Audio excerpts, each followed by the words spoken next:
হে আমার দয়ার মালিক, তুমি যেদিন ঘোষণা করবা নাফরমানের দলেরা আমার বান্দা বান্দি থেকে তোরা পৃথক হ, সেদিন ঘোষণায় যদি আমি আবু হানিফা যদি নাফরমানের কাতারে পইরা যাই, তখন আমার কি উপায় হবে? এমন দুই চোখ দিয়ে বাইয়া বাইয়া পানি পড়ে, শরীর থর থর করিয়া কম্পন শুরু হয়ে গেল। বারবার ঘুরাইয়া ঘুরাইয়া শরীফ তেলাওয়াত করে, রুকু সেজদা করার খেয়াল নাই। এই ইমামুল আযম আবু হানিফা রাহমাতুল্লাহ আলাইহি, যার ইতিহাস পড়লে দেখবেন 40 বছর পর্যন্ত এশার ওযু দিয়া ফজরের নামাজ আদায় করছে। আল্লাহু আকবার। এই দুনিয়া থাকা অবস্থায় আল্লাহর সঙ্গে 99 বারের মতো স্বপ্ন যোগে সাক্ষাৎ হয়েছে।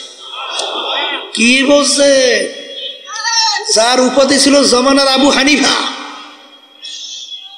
জমানার আবু হানিফা যার উপাধি ছিল, সেও ভয়তে কান্দে আর বলে, মালিক আমি যদি নাফরমানের কাতারে পড়ি আমার কি অবস্থা? কি বুঝলে? তাহলে এই স্মরণ আসতে হইলে, এই অনুভূতি আসতে হইলে আল্লাহর জিকির বেশি করা লাগে না? আসতে কয়, জোরে বলে লাগবে কি লাগবে না? এই যে আমার বাজানদেরকে বলবো, এই যে শোনেন তরিকা পীর মুরিদি, এই যে চরমনাই তরিকার নাম কি? চিশতিয়া সাবিরিয়া তরিকা। এই তরিকার কাজটা কি? এই তরিকার 5টা ঔষধ তরিকার পুরুষদের জন্য আল্লাহর কুতুবেরা দিয়ে দেখছে না? কথা কয় না? আর মহিলাদের জন্য 2 ঔষধ দিছে না? কেন দিছে? নেকের পাল্লা ভারী করার জন্যে। আসতে কয়, কির পাল্লা ভারী আর গুনার পাল্লা হালকা করার জন্য। একটু পরীক্ষা করে দেখেন, যারা আল্লাহর কুতুবদের এই পরামর্শ মানছে, দিনের দিন তাদের নেকের পাল্লা বাড়াবার চিন্তা তাদের ভিতরে আসে। এই কথা কথা আমি ভুল বলছি? আর দেখবেন যারা নাকি সহি তরিকার সাথে জড়াইয়া থাকে না, এই আল্লাহর ওলিদের মুরব্বীদের কথা শোনে না, দেখবেন গুনার থেকে ফেরতেও কি পারে, চোখেও পানি দেখা যায় না, চোখেও পানি দেখা যায় না।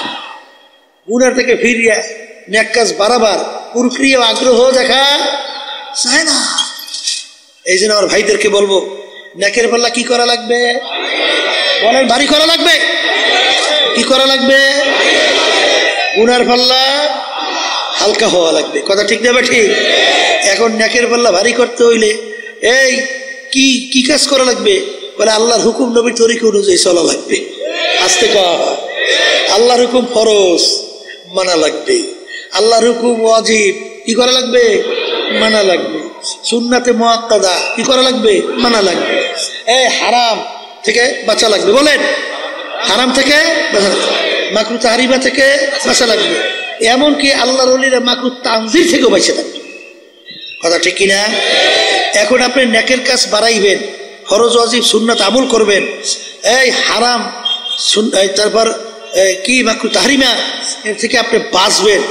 এই বাঁচতে হইলেই এই নফস এবং শয়তানকে আগে দমন করতে হবে। কথা হয় না? কারা দমন করা লাগবে? নফস শয়তান, মানুষ শয়তান থেকে বাঁচা লাগবে।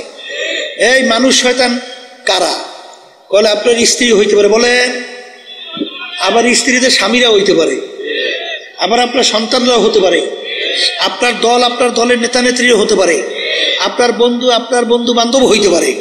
বলে হুজুর কেমনে?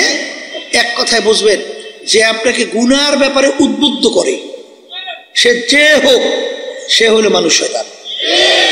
আবার বলে, সে যে হোক, এক পথের স্ত্রীরা ঘরে আসে না, টেলিভিশন ঘরে না আনলে তোমার ঘরে থাকবই না। এইটা যদিও স্ত্রী না, মানুষ শয়তান। আসতে কয়। আবার এক শ্রেণী বেটা মেয়ে রয়েছে, স্ত্রী বলে, কিসের নামাজ পড়ো, কিসের পর্দা পর্দা, হ্যাঁ বাদ দেগুলো এ লাগে না। বুঝবেন ওরা স্বামী হলো ওরা মানুষ শয়তান। কথা ঠিক? এই দলের নেতা নেত্রী দেখবেন মানব রচিত কুফুরি তন্ত্রমন্ত্র বাংলাদেশ চলে না? এই যে প্রচলিত গণতন্ত্র, এর প্রবক্তাকে আমেরিকার প্রাক্তন প্রেসিডেন্ট আব্রাহাম লিঙ্কন কি বলছিল? Government of the people, by the people, for the people. এক কথায় বুঝাতে চায় সমস্ত ক্ষমতার মালিক জনগণ। এই কথা কেউ যাই না শুই না যদি বিশ্বাস করে, বলেন তো ঈমান থাকবে? হ্যাঁ, আমরা কি বলছি? By the Allah, for the Allah, of the Allah. সমস্ত ক্ষমতার মালিক একমাত্র আমার আল্লাহ। কি কথা বলে না? এখন দেখবেন দলের নেতা নেত্রী, এই যেই দল অনেকে আমার বাজানরা, পর্দালে মা বোনরা এই জড়াইয়া রয়েছে, তারা তো বলে এই প্রচলিত সমস্ত ক্ষমতার মালিক জনগণ, এইটা বাস্তবায়নের জন্য চেষ্টা করি, এইটা তুমি সহযোগিতা করো। তখন বুঝবেন তোমাকে যদি এই হুকুম করে, ও যে হোক ও মানুষ শয়তান। কথা কয় না? ও কি শয়তান? হ্যাঁ, ও মানুষ শয়তান। এক কথায় যে গুনার ব্যাপারে কি করে? উদ্বুদ্ধ করে। কি করে? সে যে হোক কি এখন মানুষ শয়তান। কিন্তু আল্লাহর জিকিরে যায় না, নামাজে যায় না, এই তাসবিহ নিয়ে জিকির করলে, দান সদকা করলে যায় না। মানুষ শয়তান থেকে বাঁচার জন্য সবচেয়ে বড় উপায় হলো সাদিকিন বান্দাদের সঙ্গে হইয়া যাওয়া লাগবে। তাদের সঙ্গী আবার বলেন, এই সাদিকিন বান্দাদের যখন সঙ্গী হবে তখন কি হবে? সোহবতে সালেহ তোরা সালেহ কুনাদ, সোহবতে তালেহ তোরা তালেহ কুনাদ, সোহবতে তালেহ তোরা তালেহ কুনাদ, সোহবতে সালেহ তোরা সালেহ কুনাদ, সোহবতে তালেহ তোরা তালেহ কুনাদ। এক জামানা सोबत बा औलिया बेहतर सद साल ताअत बेरिया दिल खुशबू इधर हम्माम रोज़े रसीदा से महबूबे बदस्ता। বাজান একটা মাটির চাকার থেকে গোলাপ ফুলের ঘেরান আসে। এ মাটির চাকা, তুমি কোনো মিস্ক আম্বার না কোনো গোলাপ ফুল না কোন সুগন্ধি তুমি পরিচয় দাও। গোলাপ ফুল মাটির চাকা উত্তর দেয়, আমি কোন গোলাপ ফুল, কোন মিস্ক আম্বার, কোন অন্য কোন ঘেরান কিছুই না, আমি নিছক একটা মাটির চাকাই। তোমার থেকে এত সুন্দর ঘেরান কেন আসে? আমার সঙ্গে একটা গোলাপ ফুল পুইটা লাইগা মিশা ছিল। ওই ফুলের ঘ্রাণ ঢুকতে ঢুকতে এখন আমি সাধারণ মাটির চাকা নাই, আমি একটা গোলাপ ফুলে পরিণত হয়ে গেছি। এই আল্লাহর বান্দারা, তোমরা সাদিকিন বান্দাদের সঙ্গী হও। তাইলে বোঝা গেল বাজান, সাদিকিন বান্দাদের সঙ্গী হইলে আল্লাহর ফজল ও করমে মানুষ শয়তানের ধোঁকার থেকে বাঁচা যাবে। কথা কয় না? এই দরকার আছে না নাই? এ কবরের যাত্রীরা, হে পর্দার আড়ালের মা বোনেরা, বাজান তোমাদের সঙ্গে আমাদের কোনো ঝগড়া নাই, কোনো মারামারি কাটাকাটি কিচ্ছুই নাই। বাজান তোমার কবরে তুমি যাবা, আমার কবরে আমি যাব। তোমার কবরের প্রশ্নের উত্তর তুমি দিবা, আমার কবরের প্রশ্নের উত্তর আমি দেব। কারণ বাজান আল্লাহর রাসূল সাল্লাল্লাহু আলাইহি ওয়াসাল্লাম দুনিয়ায় থাকা অবস্থায় তার কলিজার টুকরা সন্তান ফাতেমা রাদিয়াল্লাহু তাআলা আনহা তাকে ইঙ্গিত করে বলছিলেন, ইয়া ফাতেমা তু আনকিজি নাফসাকি মিনান নার। হে ফাতেমা রে, দুনিয়ায় থাকা অবস্থায় নিজে আমল করো, জাহান্নামের আগুন থেকে বাঁচো। ও ফাতেমা, এরপরে অন্ধকার কবরে যাইয়া শো। ফাতেমা যদি কবরে পরিচয় দাও, আমি আখিরি জামানার নবীর মেয়ে। আল্লাহ রাসূল সাল্লাল্লাহু আলাইহি ওয়াসাল্লাম বলেন, ফাতেমা রে, এই পরিচয় কবরে কোনো কাজ হবে না। এ কবরের যাত্রীরা, আল্লাহ রাসূল সাল্লাল্লাহু আলাইহি ওয়াসাল্লাম যদি তার মেয়ের ব্যাপারে কবরে কোনো নাজাতের গ্যারান্টি দিতে না পারে, এমন কোন পীর, এমন কোন দল, এমন কোন দলের নেতা নেত্রী কে আছে তোমাকে আমাকে কবরে নাজাত করে জান্নাতের ব্যবস্থা করতে পারবে? জোরে মুখ খুলে বলো, পারবে? যদি নাই পারে, আর দুনিয়া মাজরাতুল আখিরাহ, দুনিয়াটা হলো আখিরাতের সম্বল সম্পদ কামাই করার জায়গা। হে বড়লোক আমার বাবারা, হে ধনী আমার বাবারা, হে শিক্ষিত আমার বাবারা, সম্মানিত আমার বাবারা, হে বড় বড় অফিসার আমার বাবারা, আমার দাদাজানের কথা শুনছিল, আব্বাজান বলতেন, দাদাজান একজন এক কালেক্টরকে লক্ষ্য কইরা বলেন, ডিসি কে লক্ষ্য কইরা বলেন, হে কালেক্টর, হে ডিসি, তোমাদেরকে বন্দুক নিয়ে পাহারাদাররা পাহারা দেয়। ও ডিসি, তোমার কাছে জানতে চাই, আরে আমার মালিকের যে ছোট্ট মাকলুক মশা, ওই বন্দুক মশায় ভয় পায় কিনা? কলে তোমরা কি মশারি টাঙ্গাও? কলে হুজুর টাঙ্গাই তো। কেন? কলে হুজুর মশায় কামড়ায়। তখন দাদাজান বলে, কালেক্টর, আজকে তোমার সাধারণ মশা তোমার বন্দুক পাহারাদারের ভয় করে না, কিন্তু তুমি যদি বেনমাজি হারামখোর সুদখোর ঘুষখোর, তুমি যদি বেরোজগাররা বেপরদায় চইরা যদি কবরে যাও, ওই কবরে 99 বিষাক্ত সাপ তোমাকে ভয় করবে, এরকম কি গ্যারান্টি আছে কালেক্টর?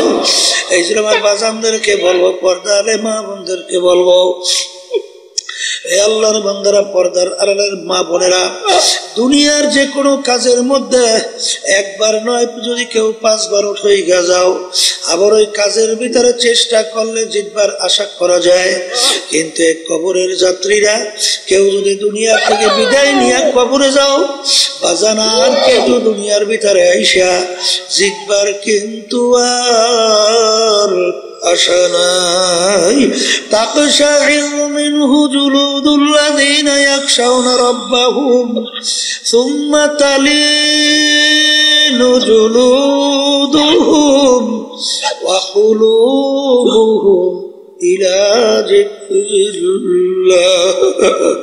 আমার মালিক বলে, দুনিয়ার ভিতরে এমন কিছু আমার বান্দা বান্দিরা আছে, যখন তাদের সামনে আমার জাহান্নামের আলোচনা করা হয়, যখন তাদের সামনে আমার আযাব ও গজবের আলোচনা করা হয়, তখন তার শরীরের চামড়া থরথর করে কাঁপে ওঠে, তাদের কলবটা থরথর করে কাঁপে ওঠে।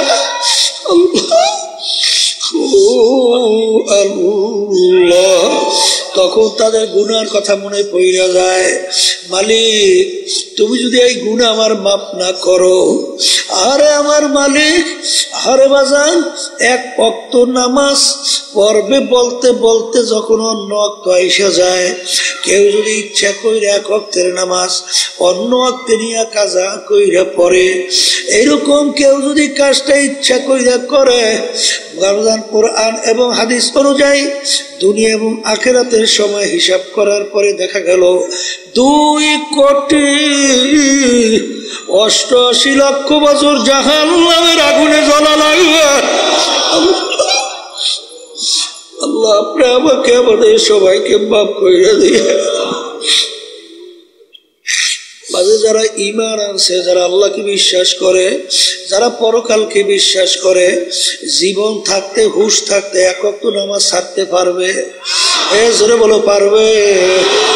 কিন্তু বাজান ভালো করে মনকে বুঝাও, বাজান কিছুদিন পরেই রমজান মাসের রোজা আসতে আছে, কেউ যদি ইচ্ছা করে একটা রোজা ছাইরা দাও, বাজার কোরআন এবং হাদিস অনুযায়ী দুনিয়া এবং আখিরাতের সময় হিসাব করার পরে দেখা গেল একটা রোজার অপরাধের কারণে 70,000 বছর জাহান্নামের আগুনের ভিতরে জ্বলতে হবে।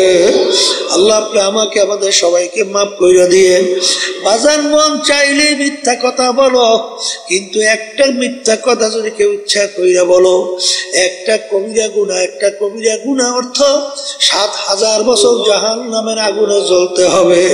কেউ যদি অন্যায়ভাবে একটা লোককে হত্যা করো, আবাদুল আবাদ জাহান্নামের হুকুম হইয়া যাবে, কোনদিন জাহান্নাম থেকে পাপ মাপ পাবে না। এই জন্য আমার বাজানদেরকে বলবো, কেউ ঘুষ সুদ খাইয়া বাজান সরকারি দলের সঙ্গে জড়াইয়া টেন্ডারবাজি চাঁদাবাজি কইরা বিভিন্ন কায়দায় সম্পদ গুছাইয়া বাজান আরে বিল্ডিং একটা পর একটা তৈরি করলো, আরে সরকারি ক্ষমতায় অফিসার থাইকা ঘুষ সুদ খাইয়া বিরাট অট্টালিকা তৈরি, সম্পদের পাহাড় গড়লো।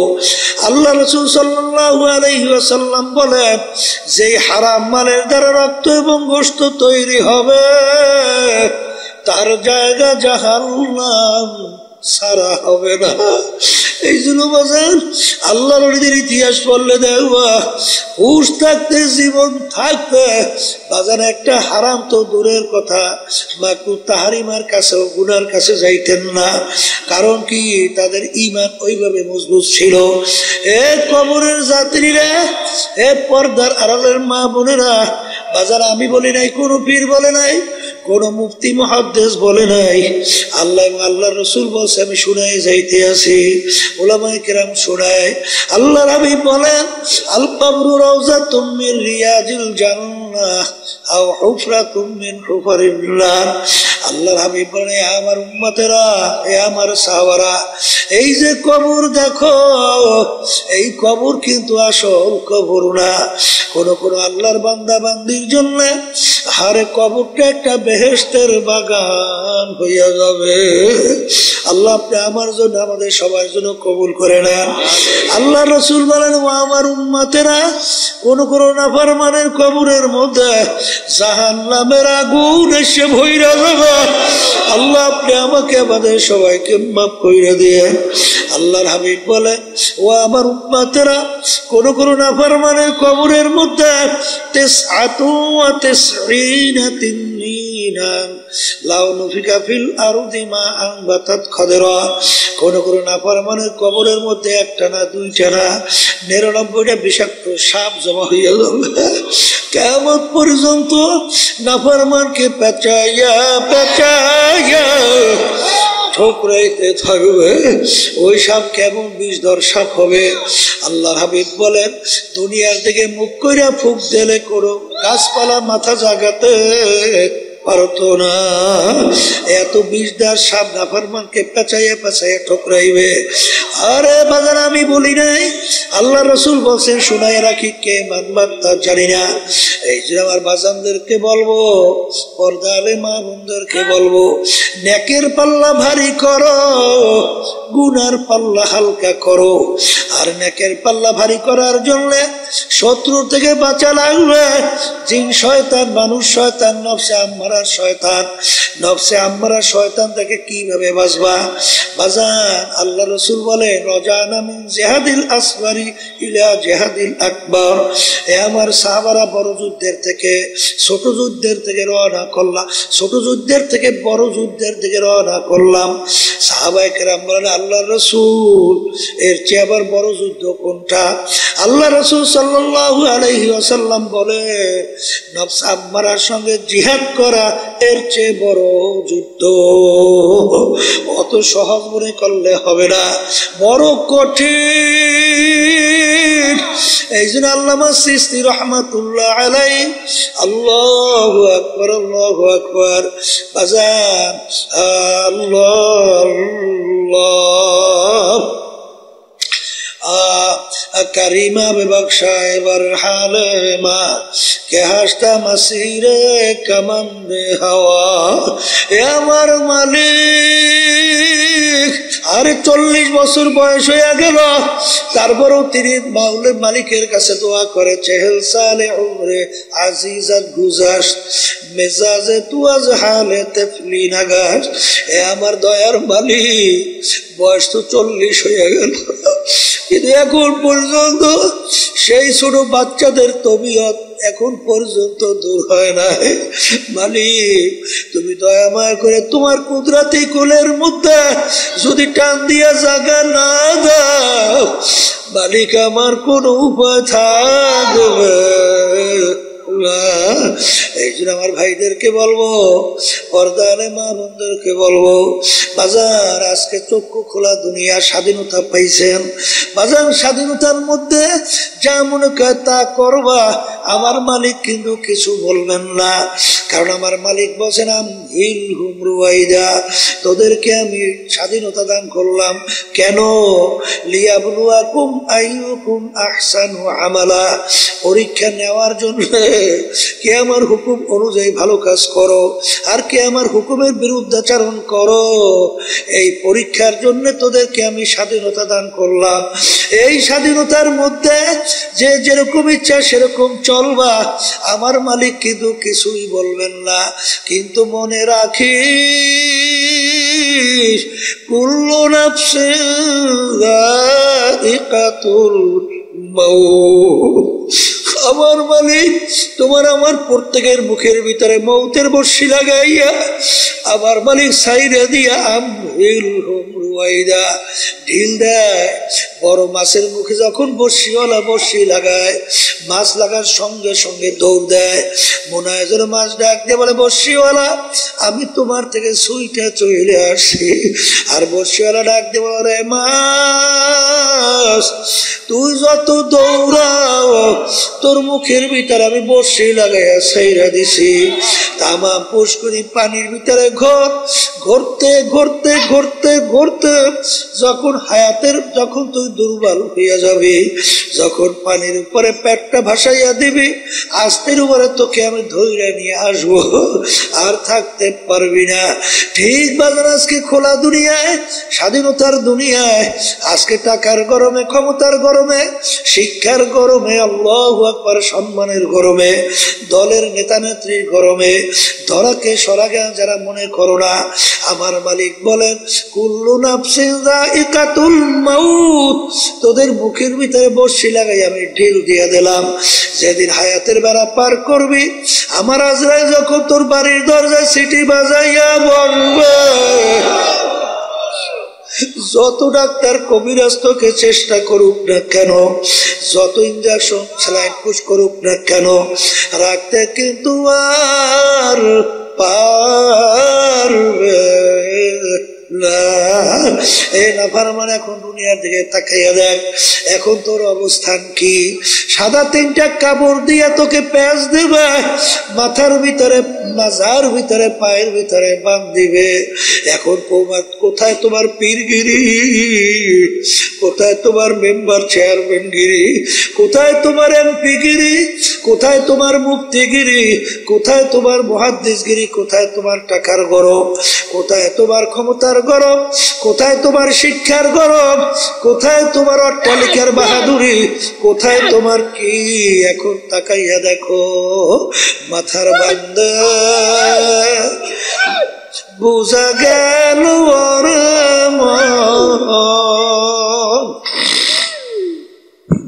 আর কোন দিন মাথা নাড়ার শক্তি নাই। বাজার বান্দা বুঝা গেল আর কোন দিন উঠে বসার শক্তি নাই। পায়ের বান্দা বুঝা গেল আর কোন দিন হেঁটে চলার শক্তি নাই। এ আমার বড় লোক বাবারা, ক্ষমতা সম্পূর্ণ আমার বাবারা, আরে তোমার কোমরের তাগার চাবি কাইটে নিয়ে যায়, আরে বড়ই পাতাই না গরম পানি করে, কেউ দৌড়ায় বাঁশঝাড়ে বাঁশ কাটে, খুন্দা কুদাল নিয়ে তোমার জন্য কবর খোদে, কান্দের ভিতরে উঠাইয়া কবরের ভিতরে রাইখা ছাউনি দিয়া যার যার বাড়িতে বাতি জ্বালায়, তোমার কবরের খবর কে রাখবে? তখন নাফরমান দিক বিদিক হারাইয়া আমার মালিককে ডাকবে। আমার মালিক বলবে, নেমো খারাপ, দুনিয়ার ভিতরে তোকে স্বাধীনতা দান করছিলাম, আমার সমস্ত নেয়ামত ভোগ করে তুই বাইচা ছিলি, আমার দেওয়া ব্রেন দিয়ে তুই পড়াশোনা করলি, তারপর তুই বিভিন্ন কায়দা অফিসার হইলি, ব্যবসা বাণিজ্য কইরা টাকা পয়সা সম্পদ মালিক হইলি, অনেক কিছু চেয়ারম্যান মেম্বারগিরি করলি, এমপিগিরি করলি, সভাপতি সেক্রেটারিগিরি করলি, অনেক কিছু করলি। আমি যদি তোর মাথার ব্রেনকে বিগড়াইয়া প্রতিবন্ধী বানাইতাম, তখন তোর কোনো মূল্যই দুনিয়ায় ছিল না। এই নেয়ামত ছিল আমার দেওয়া। চক্ষু দিয়া দেখো, আর কত অন্ধ মানুষ, দুনিয়াটা কোনো মূল্য নাই। আরে বোবা, আর দুনিয়ার কোনো মূল্য নাই। তোকে আমি জবান দিলাম, আমার নেয়ামত ভোগ করলি, চক্ষু দিয়ে আমার নেয়ামত তুই দেখলি, হাত আমার নেয়ামত দেওয়া নেয়ামত দিয়া কাজ করলি, পাও আমার দেওয়া নেয়ামত পা দিয়া হাঁটলি, সমস্ত নেয়ামত ভোগ কইরা বাইসে রইলি, আমার হুকুম মানো নাই। দুনিয়া স্বাধীনতা পাইয়া যায় এরকম তুই আমাকে ভুইলা গেছিলি। এইভাবে তোকে আমি ভুইলা গেলাম। শত বছর আমাকে ডাকবে, আর তোর ডাকে আমি সারা দিব।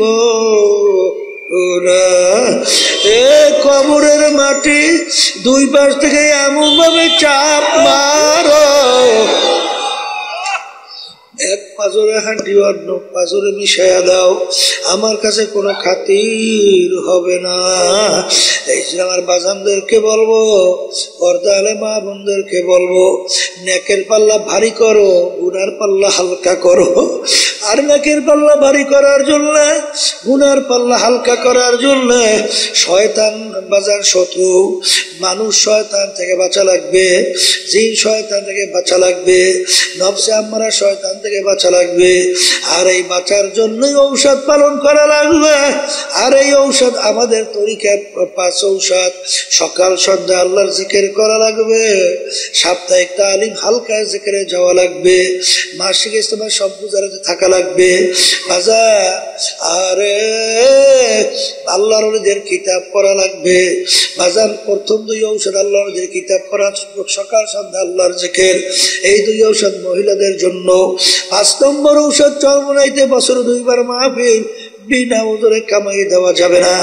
ওই জমিনের ভিতরে আল্লাহ একটা আলাদা বরকত রাখছে, না গেলে কোনোদিন বুঝানো যাবে না। ঠিক মতো ঔষধ পালন করে দেখো, আল্লাহর ফজলে দেখবা দিনের দিন তোমার দিল নাকে জগবে, গুনার থেকে ফেরবে। চোখে পানি ছিল না, এখন জোর করে ঠেকাইয়াও পানি রাখা যায় না।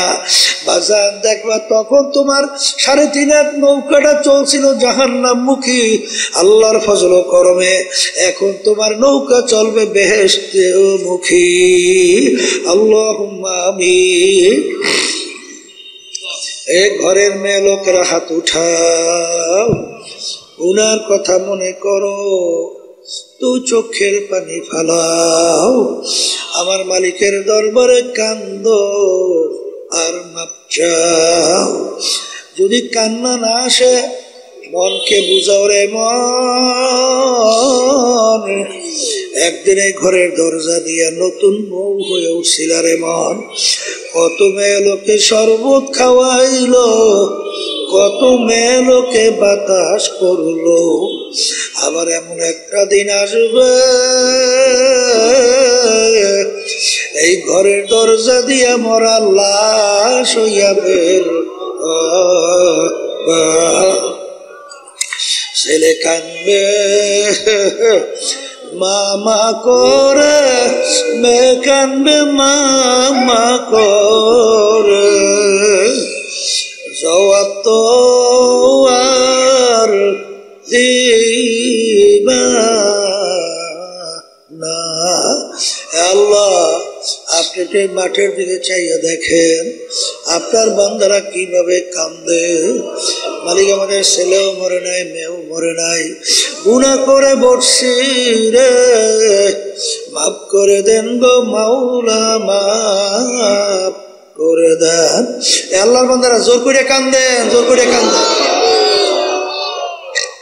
সন্তান মারা গেলে চোখে পানি আসে, সম্পদ নষ্ট হয়ে গেলে চোখের ভিতরে পানি আসে।